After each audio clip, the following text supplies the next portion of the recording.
Hi, Jody here from Healing Journey, www.healingjourneyservices.com for this week's Facebook Live. So this week, I'm super excited to start diving into the connection between your thyroid and gut health. So there's a lot of amazing and really interesting connections that not a lot of people know about, and having thyroid issues is becoming increasingly common, especially amongst women. So I'm really excited to talk about this topic today. Before we dive in, I wanted to let you know that my membership is live and active, and we have some amazing women in the membership right now. The membership helps women get their shit together. So I work with women who have ongoing chronic gut issues that they cannot get to the bottom of, and I offer lab testing, coaching. We have expert speakers in the group. It's a really amazing place to be.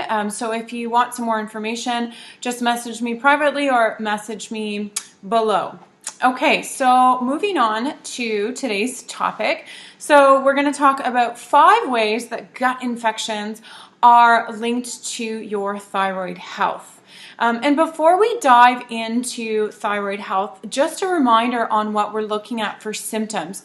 So there are tons of symptoms of an underactive thyroid, or what's called hypothyroidism. Puffiness, constipation is another symptom of that. So right away, even in the symptoms, we can see that link between gut health and thyroid. You can have cold hands or feet, an unrefreshing sleep, I'm having trouble talking today, slow wound healing, high cholesterol, anxiety, brain fog, a depressed immune system, and digestive problems. And the digestive problems are often due to low stomach acid. Then you have the other end of the spectrum, which is an overactive thyroid or hyperthyroidism. And with this right away, again, we see, we tend to see diarrhea or loose bowel movement. So you can see that connection between gut symptoms and thyroid health. Other symptoms include hand tremors, weight loss, hair loss as well, fine brittle hair, an enlarged thyroid gland, heart palpitation, shortness of breath, anxiety, nervousness. So there's a whole host of symptoms. So sometimes people go to the doctor and they're told that their thyroid is normal, quote unquote, but it's important to look at your thyroid health. You want to look at A, the symptoms, and B, you want to look at the full thyroid panel. So if you're thinking you might have thyroid issues, or you already know that you have thyroid issues, either hyper or hypothyroidism, you want to tune into this today because this is some juicy information. Okay, so when I talk about infections, I'm talking about various different gut infections. There can be a whole host of infections that can go on in the gut, whether it's parasitic, bacterial, or viral. In terms of parasites, something that's been implicated in Hashimoto's, which is an autoimmune condition of hypothyroidism, is Blastocystis hominis. So this is a really nasty parasite that can cause sometimes gut issues and sometimes other issues like the Hashimoto's. Bacteria like H. pylori, Yersinia, Lyme's disease, mycoplasma, Q fever, periodontal disease. So if you have issues with your mouth, Staphylococcus and Streptococcus have all been linked with Hashimoto's. And then when we look at viruses, we get the Epstein-Barr, herpes viruses, CMV, Coxsackie B, influenza, HIV, human T, lymphotropic virus 1. So there's a whole host of things that scientifically have been associated with, gut infections or other viral infections. Obviously are not just specific to the gut, and linked with Hashimoto's or, hypothyroid-like behavior in your thyroid. So why is this the case? So number one is that we see inflammation when we have gut issues that are chronic and ongoing. And inflammation often initially raises your body's cortisol, and your cortisol is a hormone that responds to stress. And when that cortisol is raised, it can then impact your thyroid. High cortisol levels impact TSH output, and they also impact the T4 to T3 conversion. So right away, we can see that the inflammation causes higher cortisol, which then impacts thyroid hormone production.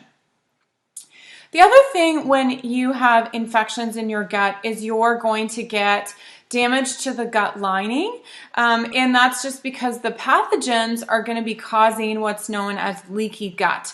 So I've done a lot of videos on leaky gut, and essentially what happens is that one cell deep lining of your gut kind of becomes leaky, so the cells no longer kind of have that tight junction to keep them together, and then food from your gut is going to leak into your bloodstream. And when it's leaking into your bloodstream, it causes something known as molecular mimicry.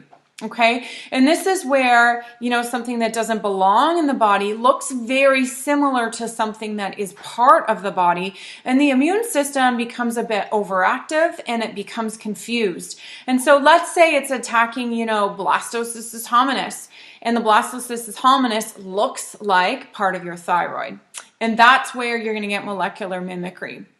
And so your body's going to start attacking your thyroid, thinking that it's attacking Blastocystis hominis because it's all hyper and overreactive. The same thing will happen with food. So let's say the Blastocystis hominis caused the leaky gut, and then your food goes through and certain food particles look like certain parts of your thyroid, and then you're going to get that attacking of the thyroid. This is very, very common when we actually get gluten, but that's a whole other topic.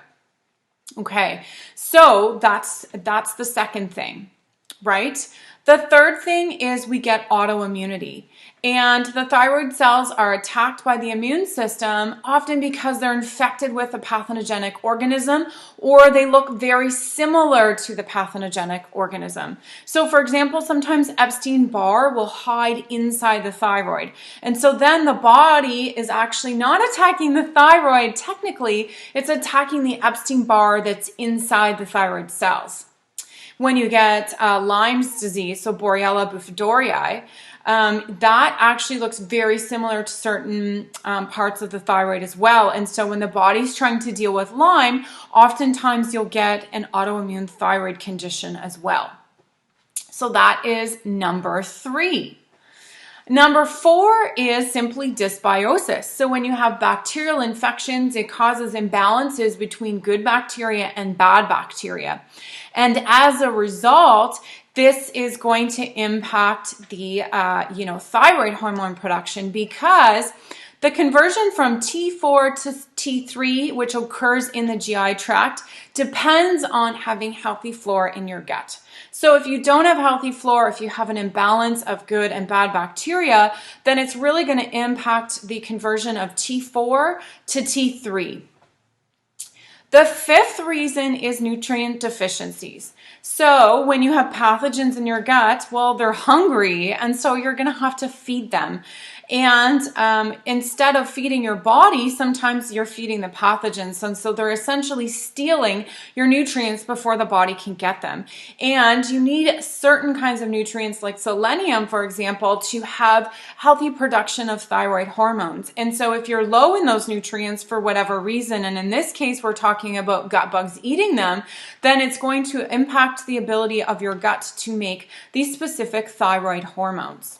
So I hope that was informative for you in linking the thyroid to the gut. And so a lot of times when people come and see me, they come to see me, and they say, well, I have thyroid issues, but what does that have to do with the gut? And it has a lot to do with the gut, as you can see. So sorting out your gut is really, really important to sorting out your thyroid issues and vice versa. If you have any questions, write them below, and don't forget to check out the membership.